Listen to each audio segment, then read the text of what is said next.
During Master Xuanhua's lifetime, he was known for having 10 dragons and a large python take refuge in him. When Master Hsuan Hua was in northeast China, he took a disciple named Guo Shun, who was very diligent in his cultivation. Within less than half a year, he was able to enter a state of meditation and understand the principles of cause and effect and retribution. Later, he built a thatched hut for his cultivation. On the day of the completion, he invited Master Hsuan Hua to consecrate the place, who brought 4 disciples with him, 2 of whom had already opened the 5 eyes. At that time, Master Hsuan Hua did not notice that there was a Dragon King temple next to the hut. When the realm came that day, while they were meditating, the 2 disciples with the 5 eyes came to Master Hsuan Hua and said, "Master, there are 10 dragons outside the hut who want to take refuge in you." Master Hsuan Hua said to his disciples, "Don't talk nonsense. How do you know they are dragons? What do they want to take refuge in me for? How can I be their master? I don't have their abilities." The disciples said, "They say they are dragons themselves and are now kneeling outside, insisting on taking refuge." At that time, it was early summer, and there was a drought with no rain, and the seedlings in the fields were almost dying. Master Hsuan Hua said to the dragons in human form, "You can take refuge in me, but I have one condition. You are dragons who are in charge of rain. It has not rained near Harbin for a long time, and it is very dry. If it rains tomorrow, then I will give you refuge the day after tomorrow. If it does not rain, I will not accept you as disciples." The dragons all said in unison, "Our duty is to bring rain, but without the imperial edict from the Jade Emperor, we dare not rain, otherwise, we will be punished." Master Hsuan Hua said again, "You go to the Jade Emperor and tell him, there is a monk in Harbin who requests rain within a 40-mile radius of Harbin. This is my condition." The next day, it indeed rained heavily, relieving the drought, and within 40 miles of Harbin, rain was widely distributed. On the 3rd day, he gave refuge to these 10 dragons, and they all took the common dharma named Jizu. After taking refuge, they disappeared and went to convert dragons of the same kind. Since then, no matter where Master Hsuan Hua went, there was water to use. When Master Hsuan Hua was in Hong Kong, there was water in Hong Kong. When Master Hsuan Hua went to the 10,000 Buddha's holy city, there was water in the 10,000 Buddha's holy city. This is not a miracle, but because the 10 dragons and their followers all came to protect the Dharma. Snakes come to listen to the Dharma. On June 20, 1982, on a Sunday evening, the fourfold assembly of disciples at the 10,000 Buddha's holy city were holding a Dharma feast. The crowd was walking around the 10,000 Buddha's hall, reciting Namo Amitabha Buddha. When they returned to the hall, they found a small green and spotted snake lying in front of the hall's door on the side. The snake was about 3 or 4 feet long and slender. When some people saw it, they were scared and stopped in their tracks. At that time, the supervising monk, Master Hengwu, suggested removing the snake, but Master Hsuan Hua smiled and said it was not necessary. All beings have the Buddha nature, and the snake came to get close to the triple gem and listen to the Dharma, so it should not be driven away. Strangely, this snake was different from ordinary snakes. It lay straight on the ground, and although there were nearly 100 people coming and going, it was not afraid at all, but gentle and obedient. Master Hsuan Hua ascended the Dharma seat and said, "Tell it can come in and listen to the Dharma." The snake immediately responded to the call, crawled from the front door into the hall, and did not alarm anyone. Then it crawled from the left side of the hall to the right side, made a circle around the Buddha, and then lay down in front of the Dharma seat, as quiet as if it were kneeling in front of the Buddha listening to the Dharma. Master Hsuan Hua then gave the following instruction. All beings have the Buddha nature and are worthy of becoming Buddhas. This is what Sakyamuni Buddha said. All beings are manifestations shown by the Buddhas, but because of a moment of unawareness, they give rise to 3 aspects: the aspect of karma, the aspect of the present, and the aspect of transformation, and then they run further and further away, sinking into the bitter sea, losing the true way.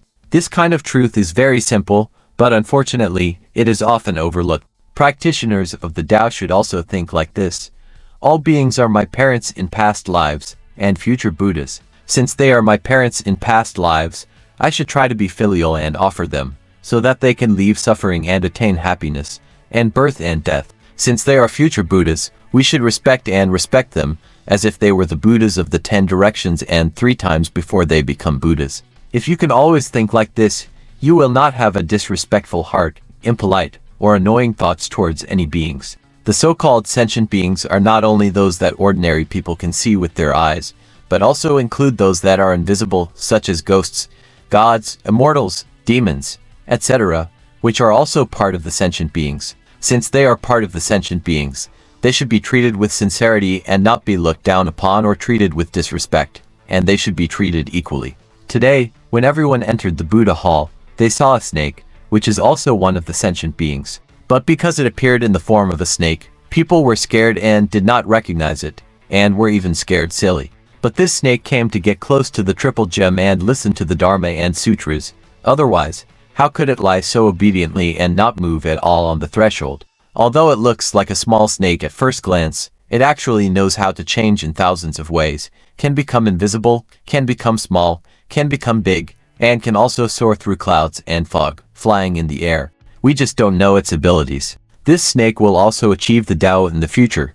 The 8 heavenly dragons and 8 divisions mentioned in the Buddhist scriptures, it is one of them, Maharaga, that is, the big python.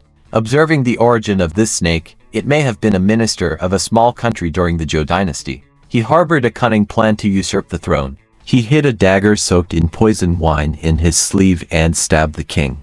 But this move not only failed to seize the throne, but also provoked the anger of heaven and the people. The minister was angry when he was dying, and after his death, he fell into the body of a snake and became a giant python. Driven by anger, it worked hard to cultivate and became a spirit. Its magic skills increased day by day, and it was able to penetrate the heavens and the earth, always taking pleasure in harming the common people. During the Song dynasty, this snake had become a poisonous dragon, causing winds and rains in the river, killing countless fishermen or ferrymen. For a while, the people in that area lived in fear and panic, extremely anxious. Fortunately, a highly skilled monk came to the rescue.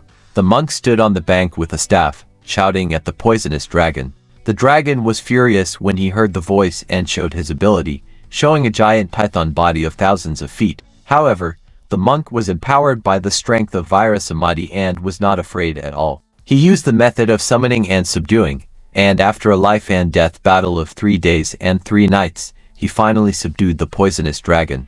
Evil cannot defeat righteousness, and the evil magic of the poisonous dragon was broken.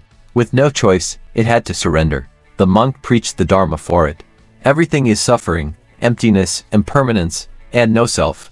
Only the karma follows the body, and advised it to have a compassionate heart and use its magic to benefit sentient beings, not to harm living beings. After hearing the Dharma, the snake suddenly became aware and obtained the pure eye. The monk then gave it the 3 refuges and 5 precepts, ordering it to go to a certain cave to cultivate, no longer disturbing the people, and the poisonous dragon happily obeyed. From the Song dynasty to now, there has been more than 1,000 years. This dragon has now become one of the 8 heavenly dragons and 8 divisions, and its magical powers are at will. At this time, a bhikshuni in the female community spoke. A few weeks ago, we saw the snake near the Buddhist hall for female practitioners in the Great Compassion and Giving Courtyard. Because we were afraid that it was a rattlesnake, we put it in an iron can, covered it with a hard wooden board, and planned to release the snake in a distant forest to avoid disturbing the residents. But when we turned our heads and opened the can, the snake was already gone. It should not have been able to run.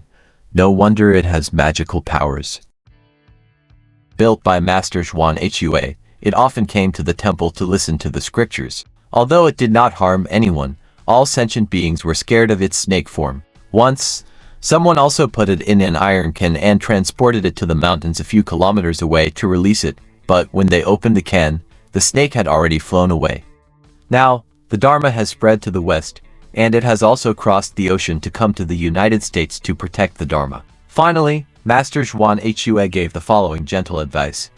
Buddhist sentient beings should deeply believe in cause and effect. If they do not plant bad causes, they will naturally not bear bad results. If they plant good causes, they will surely bear good results in the future. Cause and effect are clear and accurate. Killing someone's father, others will also kill his father. Killing someone's brother, others will also kill his brother. Don't think that harming others is a cheap thing. Harming others is the biggest loss.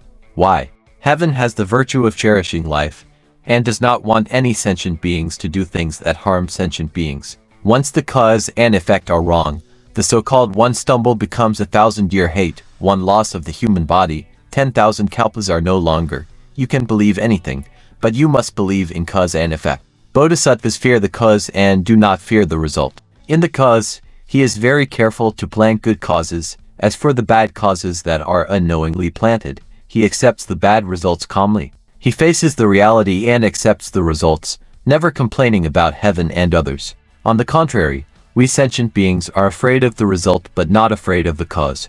When planting the cause, it is casual, upside down, and chaotic. When suffering the result, it is frightening and complaining about heaven and others, saying, "Why do I have to suffer this kind of torture? Why do I have to bear this unfair retribution?" You should ask yourself, if you didn't do this kind of cause in the past, how could you bear this kind of result?